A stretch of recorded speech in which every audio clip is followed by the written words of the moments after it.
Hey,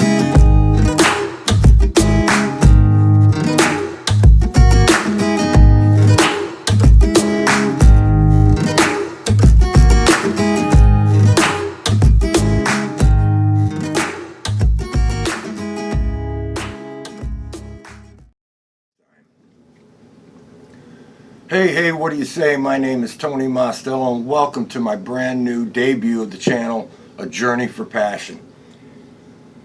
I gotta tell you, I'm excited, I'm nervous, I'm learning, but that's part of this. That's part of this whole thing about being genuine with myself and starting from the inside out. You notice in the title it said A Journey for Passion, and that was intentional. It's a personal thing of mine of 4 pillars. The beginning of a new stability, a foundation. On this channel, what I really want to focus on is self-love, self-empowerment, manifestation through prayer, through meditation, faith, relationships, your spiritual gifts, what you have to offer to other people, whether you realize that or not. If you're not a spiritual person, if you're not a passionate person, you wouldn't be on this channel. So, first and foremost, I want to thank you for taking the time to hear me out. You get to watch the whole process of not only starting a YouTube channel, which you can buy all the equipment and all that, but you really have no idea what you're getting into, but you got to do it. You have to do it. So this is the start of that, A Journey for Passion. With that being said, I'm going to title this one, I think, the first show, Straight from the Heart. Self-love. What's that about? When you come to the end, for me, personally, I should say, when I came to the end of everything else I could do, the end of me covering up the mask, the many masks we all wear, the mask of the ego, the mask of being vulnerable, the mask of being who you truly are, oneself, you're who you truly are, and embracing that, accepting that. Because if you don't, you can't expect anybody else to. What you put out is what you're going to bring in. So what I want to do with this channel is show you not that it's going to be perfect. There's a quote by Zig Ziglar that I seen on one of the other YouTube channels, and there's a lot of stuff out there to start. But my take on this was, it really fit me to a T. No pun intended. The quote was, you don't have to be great to start. You have to start to be great. What does that mean? What does that mean? What's better than being yourself, your authentic self? Not shying away or saying, well, if I say this or I say that, or sometimes just not say nothing at all. You know, you don't have to be combative with who you are. You have to accept who you are. Me, I'm a very passionate person. I'm either 100% in it or I'm not in it at all. I love to encourage because I need encouragement. I'm nobody special. I'm no better than anybody else here. I've got my own share of problems, my own faults, my own flaws. I'm not perfect. I'm not a guru by any means, but I do have faith. I do believe that God has given us gifts. And I do believe we're supposed to encourage one another and love one another. So through this process and with this channel, that's what I want to do, encourage you. For those of you that want to start a YouTube channel, it has nothing to do with passion. Maybe you want to be a tech geek, or it's about computers, or it's about, you know, what do they call it, blogging or vlogging, and doing what you do. It all comes down to me being authentic with yourself, and what is greater than being yourself? And an analogy I came up with, one of the things I thought about was the fear of coming forward and doing this. The fear, what if people think this, and what if people say that, and what if people don't like that? Well, no more, because I'm starting here. And if you're not, and you're fine with where you're at, and you're okay with who you are and in touch with that, that's great. Then this is not for you. But I do believe that we're a constant Change is inevitable.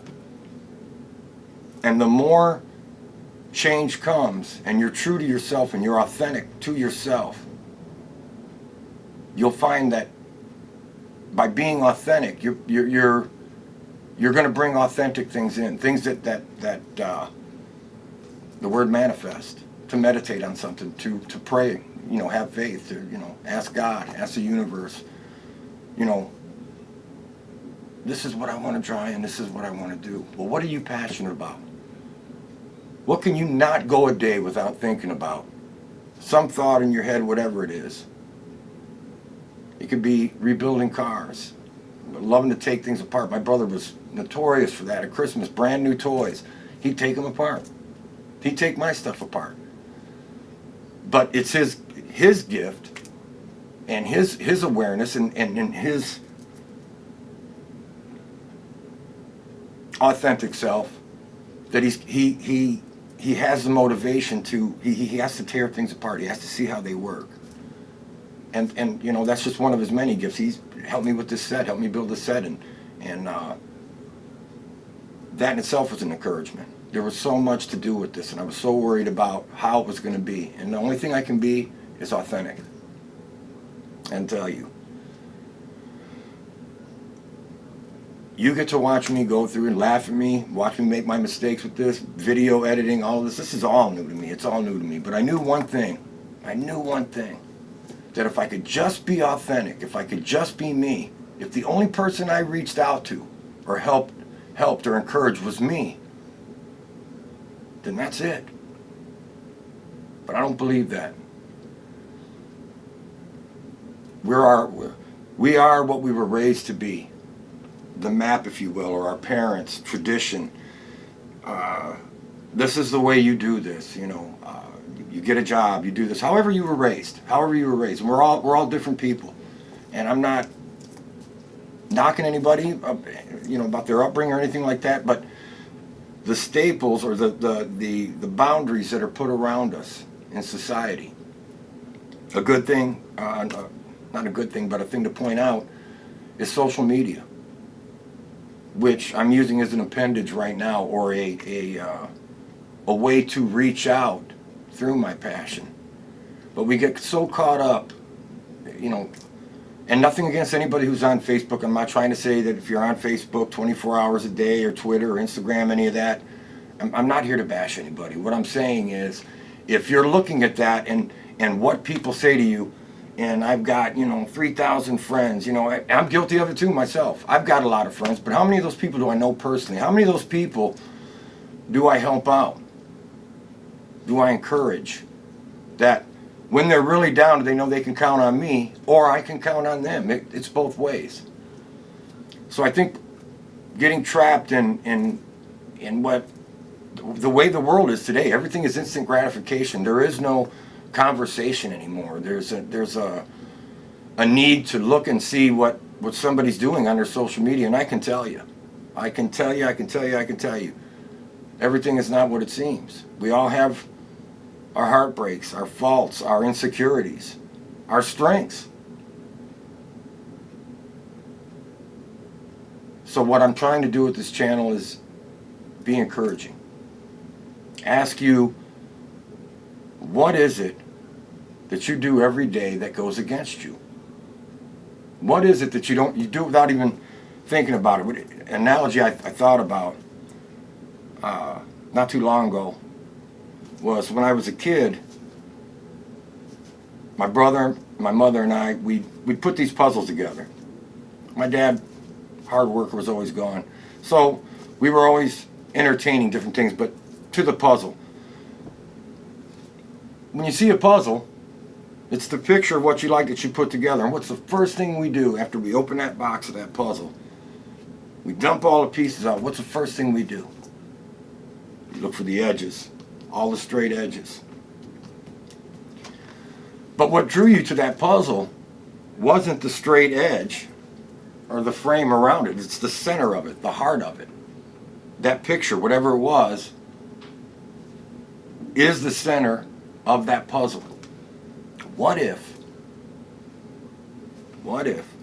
we didn't put the puzzle together by doing the frame around it, by creating boundaries.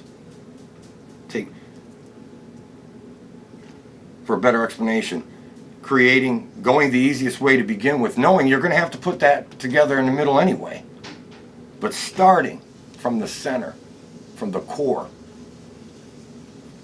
of that picture, of that puzzle, and trying to put that picture together. Yeah, it's going to take you a little bit longer, but avoid the boundaries of that. Avoid the edges of what that is. You'll find that you'll start to put that together and you'll say, wow, there's something here. I'm getting it. A new way of looking at it, a new way of going about it. And that's a challenge for us every day. It's a challenge for me. I can't speak for everybody, but it's a challenge for me. But I finally decided I'm going to be authentic with myself. I'm going to be the true person I am. I'm going to speak my heart. Some people might not like that. You could turn the channel off. That's fine. You know, I'm not doing this for the sake of anything less than encouraging myself, healing myself from my own life's problems, everyday things that I'm dealing with, insecurities, flaws, and hoping that by becoming transparent on this channel, that I would encourage somebody else. You could watch me go through these mistakes and say, remember when he did that first show and it was about this and he went and he was lengthy and he look at the Italian guy talking with his hands. And I want to encourage the young people too, if you stumble on this. And the youth gets a bad rap for being against the grain, not learning. Let's talk about not learning.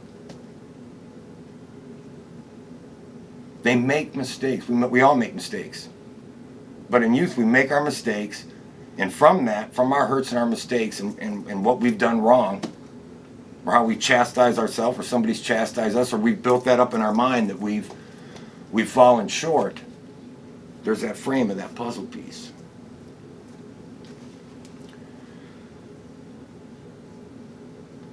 The youth. That's where I'm at. My heart, my child, my inner child. Wanting to be myself, wanting to just enjoy life, enjoy being myself and be comfortable in that. What is better than being you? Nothing. Nothing. The true you, authentic you. And not have to explain to anybody and not feel bad about who you are and not feel bad or feel insecure to say, hey, I'm this. I have a friend at the job I'm at that not only got me the job, but at times I would compare myself to, I came to Christ in 2003, and raised by my mother being spiritualist, my great-grandmother and great-great-grandmother, they were spiritualists, and they did readings and open up the Bible and they'd pray and they'd do readings for people and whatever, God led them to. That's what they, speak or prophesy like they do in a church to those people. And a lot of these people found that there was a lot of that in there. Whether you want to believe, you don't want to believe that God answers prayer or the universe answers prayer, however you look at it. I'm not here to define what your higher being is, your higher self. That's what I'm focusing on. Being your higher self, being the best that you can be. Because once you do that, you don't have to set any boundaries. It'll become second nature. So the only people or the only things that are going to be around you are those that if you're too passionate for people are going to get away from you. If you're too mean, if you're too crazy, you'll be around crazy people. If you're a person who loves to laugh and joke all the time, you'll be around those people. You'll be adaptable to those people. But if you're being your true self, what's greater than that? Back to the youth. For those of you out there who are dreaming about being a singer, a musician, the arts, painting, whatever it is that's out of the norm that society says, here's a better way to look at it. What is successful to you? What does success look like to you? I can tell you, out of all the books I've read, people I've watched, mentors in my life, the mentor that I spoke to at work, that I spoke about at work, that I work with, that got me the job. I'm not going to mention his name, not that I, don't have his permission, but he was then and still is a mentor to me. And like it or not, he is who he is.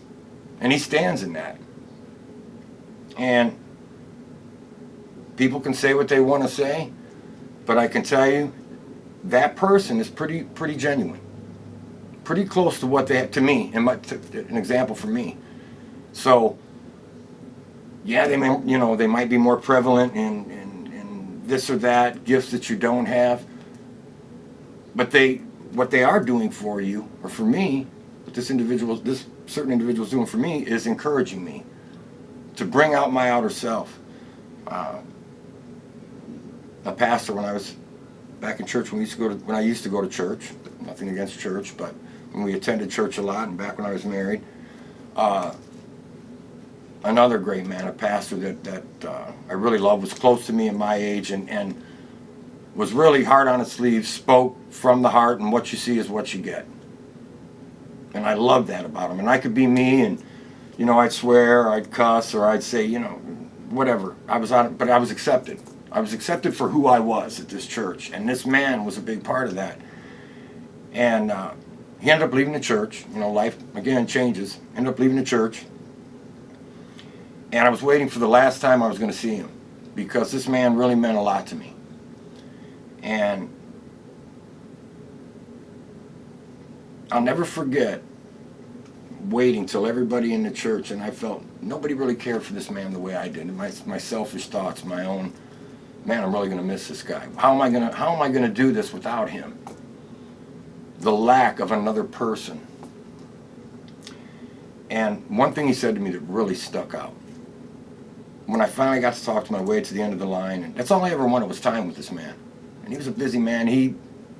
Hard worker, really, everything he could do for the church, him and his wife both. In tears, I'm looking at him, and I'm shaking his hand, and we're basically saying goodbye. And he says to me, Tony, you know the story when Jesus and the